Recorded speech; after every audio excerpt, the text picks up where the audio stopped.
Good evening, folks. It's Diamond with the Oppenheimer Ranch Project, Magnetic Reversal News, Sacred Geography, and Shinrin Yoku, bringing you a grand solar minimum update Friday, December 16th, 9 p.m. Mountain Time, 2022. Norwegian skywalkers are perplexed by the rare pink aurora. Can you imagine it? But the big story, heavy snow to bombard millions in the Northeast this weekend as the South recovers from deadly tornadoes. Keep calm. It's boom time.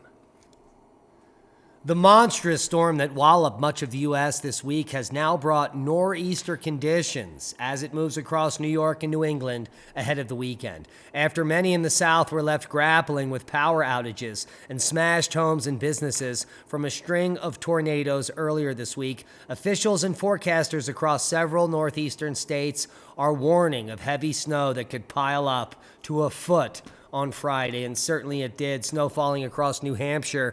Rain in southeast spots and up to 18 inches of snow or more possible hitting the region. Shut up, Al! And here we are, winter storm dumps on Vermont.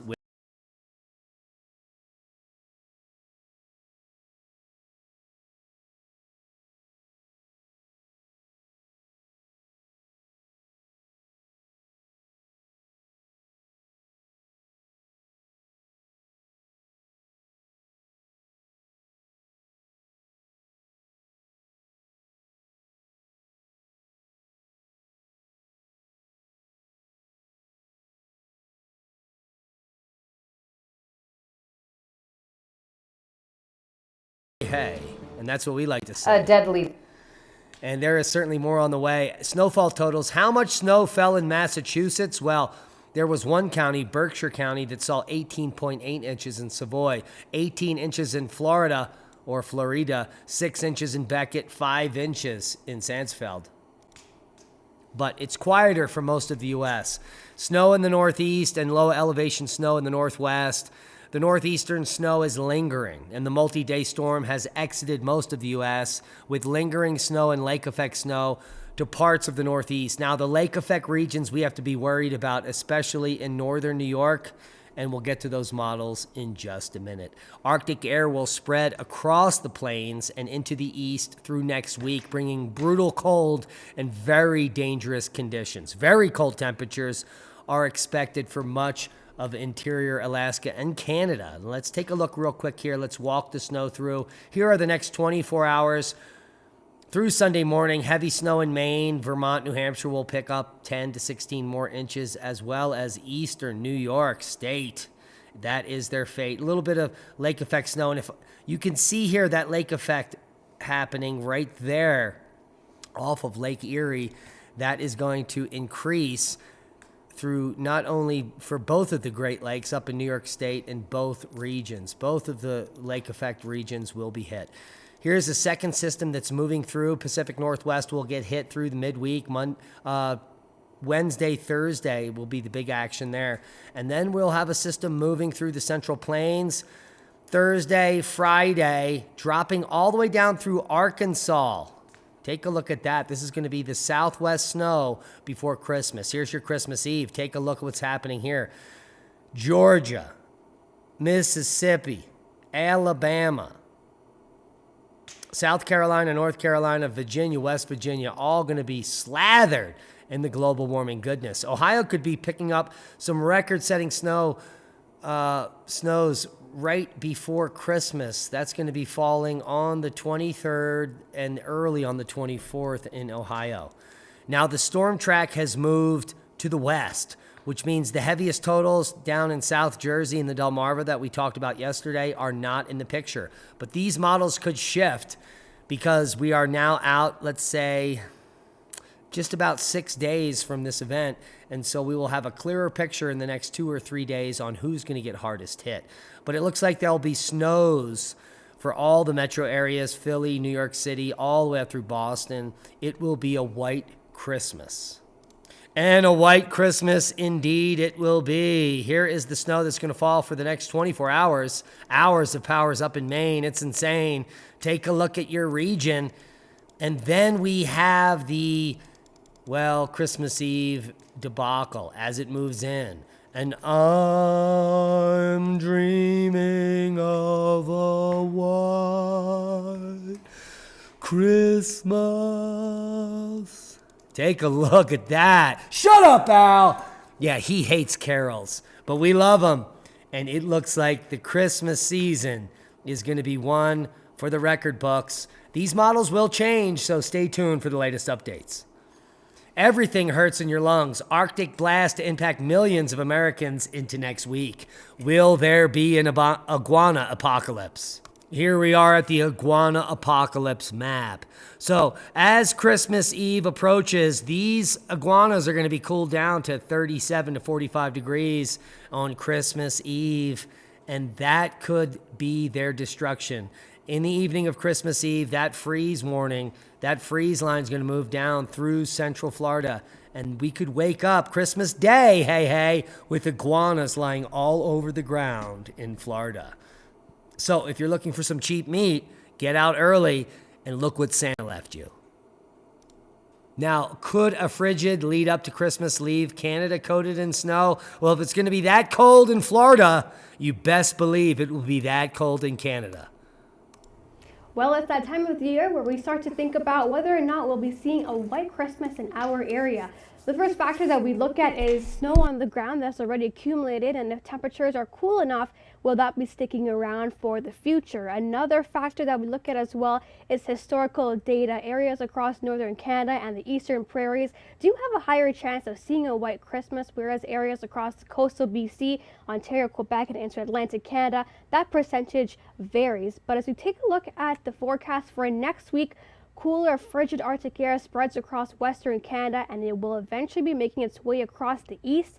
And even places like Miami will be dipping down below 10 degrees Celsius as we head into Christmas. Holy macaroni! But it all comes down to a tricky last-minute call in terms of the forecast across the coastal sections of Atlantic Canada, Ontario, Quebec, and even areas across coastal BC. How long does it take for She said it. It's a tricky call.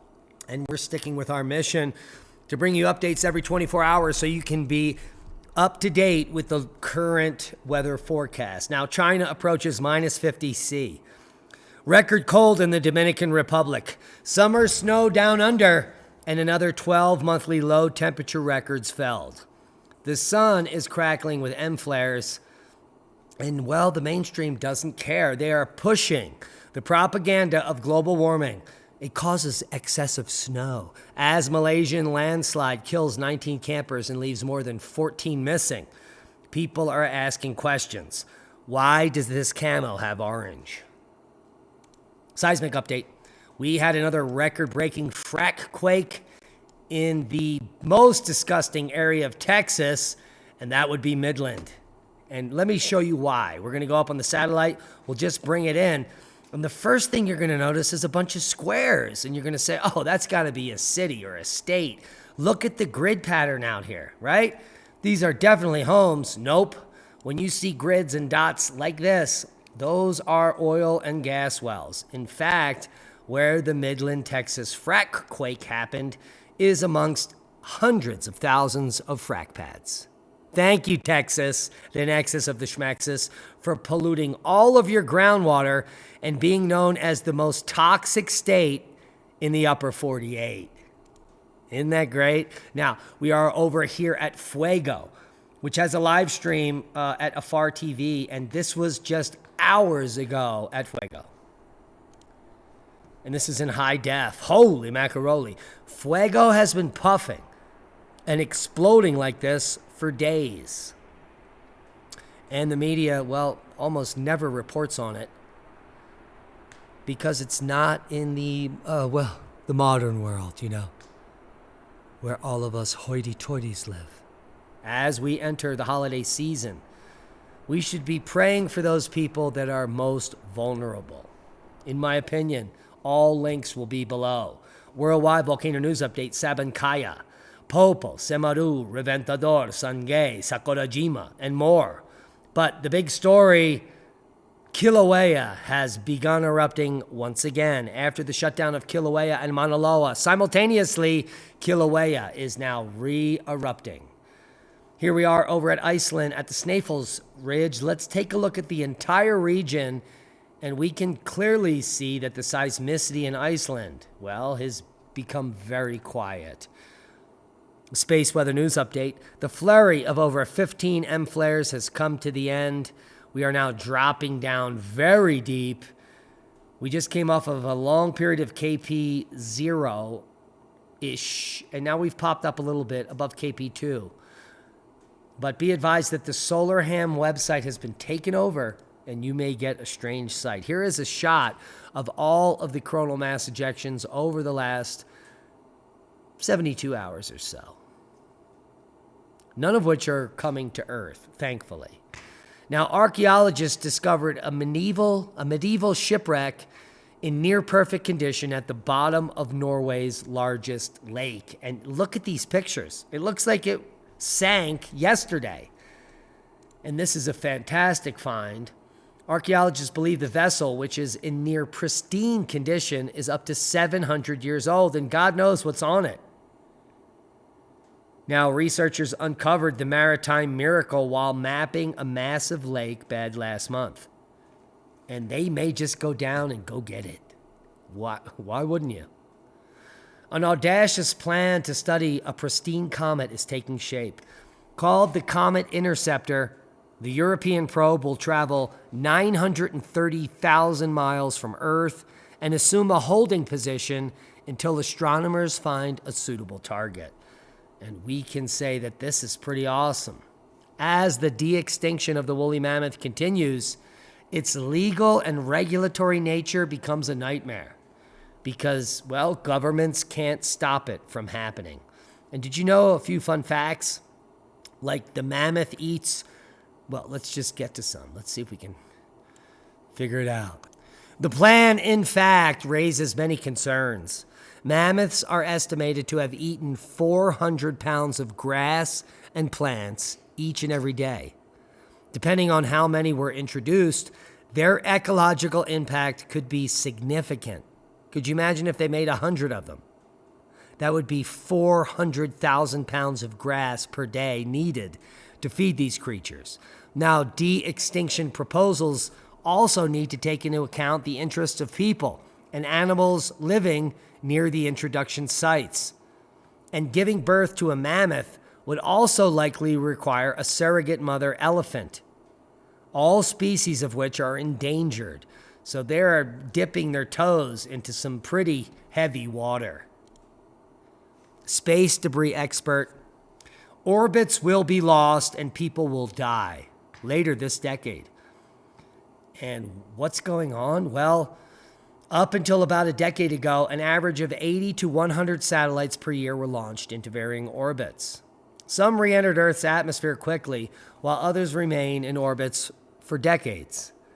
Now it seems quaint, but in the last 5 years, driven largely by the rise of communication networks such as SpaceX's Starlink and a proliferation of other small satellites, the number of objects launched into space is frickin' insane. And there are now thousands of objects being launched into space annually. And the problem is that they, at one point, will all create a chaotic effect and re-enter. And one very serious reason that people are concerned is the Kessler Effect, the potential danger of the domino effect for space debris.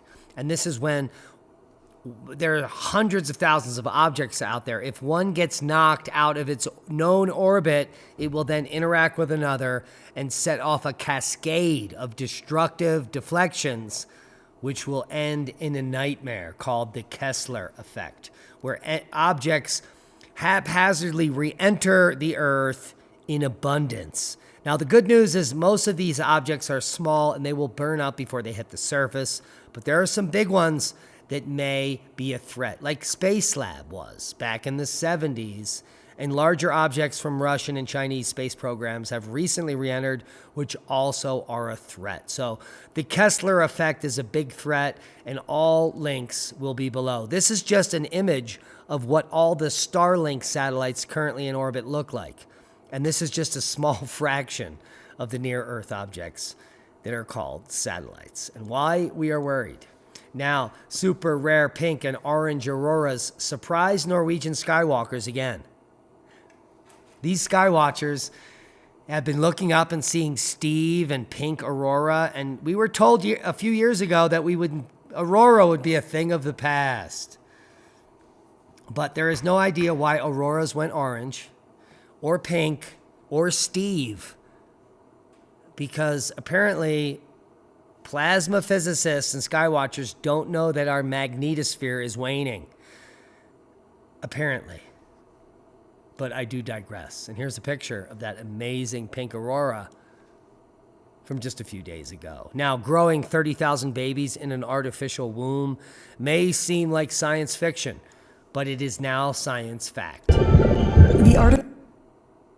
The artificial intelligence-based system also monitors the physical features of your baby and reports any potential genetic abnormalities.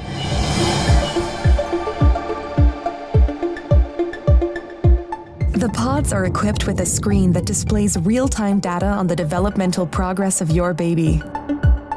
These data are sent directly to your phone so you can track your baby's health from the comfort of your zone.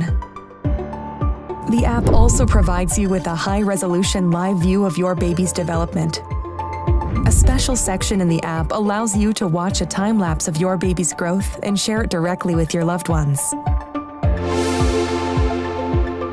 Because babies can recognize language and learn new words while still in the womb, Ectolife growth pods feature internal speakers that play a wide range of words and music to your baby. Through the app, you can choose the playlist that your baby listens to. You can also directly sing to your baby and make them familiar with your voice before birth.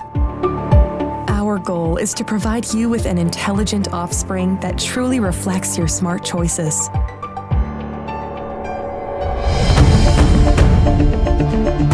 Ectolife improves your bonding experience with your baby. Thanks to a 360 degrees camera that's fitted inside your baby's growth pod, you can use your virtual reality headset to explore what it's like to be in your baby's place. See what they see and hear what they hear. Using a wireless haptic suit connected to your baby's growth pod, you will be able to sense their kicks in the womb and share this experience with your friends and family members.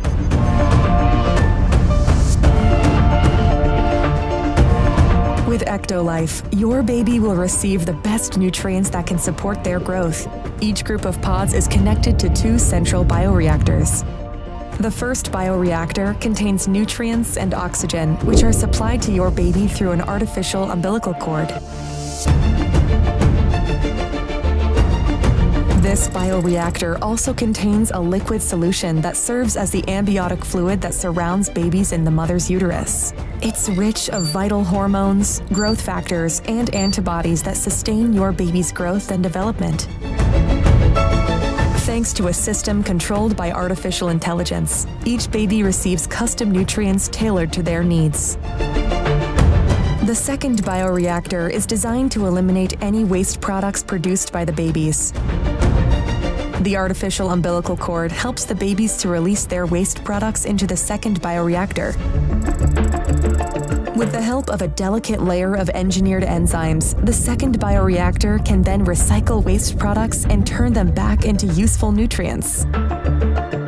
This way, the facility ensures a steady and sustainable supply of fresh nutrients to your baby. Wow. So in this 30,000 baby artificial womb, they're going to be recycling the poop and feeding it back into the artificial womb. Well, if this doesn't seem like the Matrix to you, I don't know that you've ever seen the Matrix. As the world is burning more coal than ever before because of the Green New Deal, where we're going to save the planet, everyone has been duped. Yeah, it's true. The global energy crisis caused by the Russian war, not the Green New Deal or any of these policies. It's all the Ukraine war has caused the demand for coal to grow 1.2% and top 8 billion metric tons for the first time ever this year. As they shut down oil and natural gas, we are now burning coal to make up for the losses in our grid. Thank you, Joe Biden. Hundreds of tourists stranded in Machu Picchu amid Peru protests, and they may starve to death. They may be consumed by the mob. These are the sheep tourists that have no idea what's going on in the world and just travel around haphazardly into regions. And when they get stuck, like Brittany Griner, because they had hash oil, we didn't know that Russia didn't like hash oil, they complain. So my hearts and prayers don't go out to these tourists in Machu Picchu. They should have learned about the politics before they went there. And they're now stuck like Chuck when stuff like this is happening.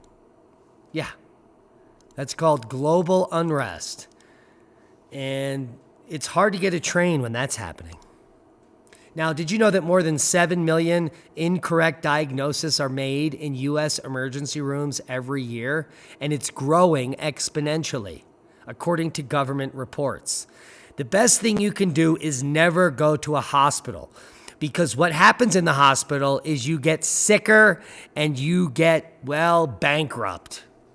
Period. Well, what's not bankrupt is the fact that Oppenheimer Ranch Project, for the first time in 6 years, has a blue check mark, and we are verified at Diamond the Dave. Please come over and subscribe and follow the ride. And that's a boom to knowledge. Subscribe to the channel if you haven't. Share this with like-minded people. Become a Patreon. Support the work we do. We love you. Be safe. Oh, and if you don't know how to type a sentence or ask a question, maybe you shouldn't. And that's a boom to knowledge.